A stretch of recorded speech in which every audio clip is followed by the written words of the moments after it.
कि आपने जो अविश्वास प्रस्ताव लाया है वह अस्पष्ट है। 9 माननीय सदस्यों का पत्र मिला, जिसमें से 8 लोगों का प्रस्ताव नियमानुकूल प्रतीत नहीं होता है।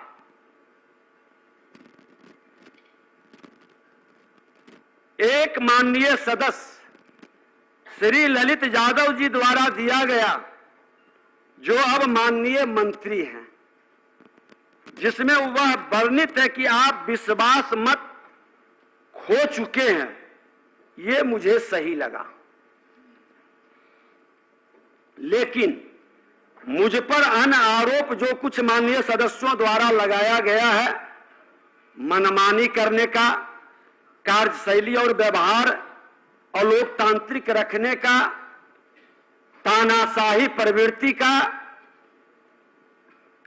माननीय सदस्य खासकर श्री चंद्रशेखर जी जो अब माननीय शिक्षा मंत्री हैं, उन्होंने कहा कि मुझसे गौरवशाली परंपरा शर्मसार हुआ।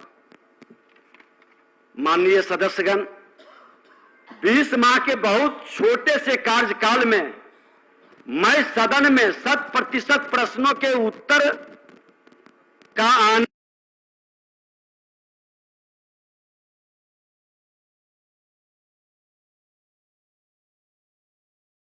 परिसर में आना और लोकसभा का इसके सेंट्रल हॉल में लगे बिहार के प्रतीक चिन्ह को दर्शाते हुए ऐतिहासिक शताब्दी स्मृति स्तंभ का लोकार्पण करना, बिहार विधानसभा के 100 वर्षों के सफरनामा से संबंधित विधानसभा संग्रहालय का शिलान्यास, विधानसभा के अतिथियों के लिए अत्याधुनिक गेस्ट हाउस का शिलान्यास, प्रधानमंत्री जी के कर कमलों से कराना, शताब्दी औषधीय उद्यान में उनके कर कमलों से कल्प तरु पौधों का रोपण कर एक सकारात्मक ऊर्जा संचार के लिए रचनात्मक वातावरण बनाना, इन सब कार्यों से सदन की गरिमा और विधायिका इन सब कार्यों से बढ़ी है या घटी है, निर्णय सदन के सदस्यों को करना है।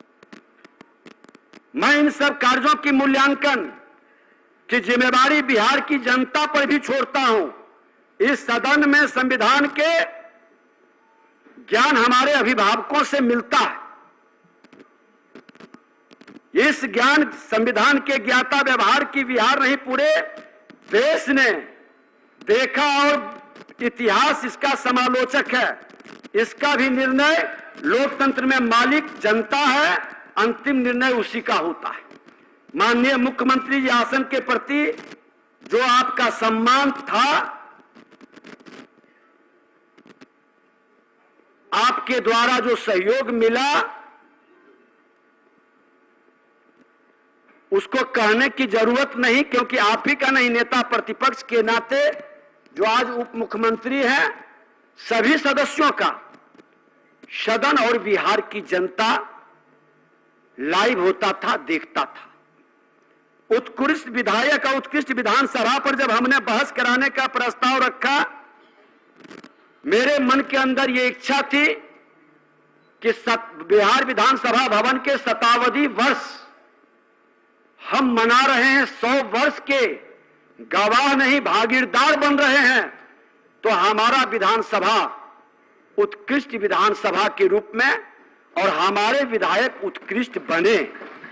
आप सबों ने उसमें भागीदारी किया। हमने लोभ और भय से मुक्त होकर इस आसन की मर्यादा और गरिमा के अनुरूप सभी को सम्मान दिया। अपने दायित्वों का निष्पक्ष निर्वहन कर सदन की प्रतिष्ठा बढ़ाने में कोई कोर कसर नहीं छोड़ी। विधायिका की गरिमा बढ़े, उसका सम्मान बढ़े, प्रशासनिक अराजकता पर अंकुश लगे, सरकार की नीति घोषणा कार्यक्रमों और खासकर भ्रष्टाचार के खिलाफ जीरो टॉलरेंस की नीति, न्याय के साथ विकास, न बचाते हैं न फंसाते हैं के सिद्धांतों को इस सदन के माध्यम से भी लागू करने का ईमानदारी से हमने प्रयास किया।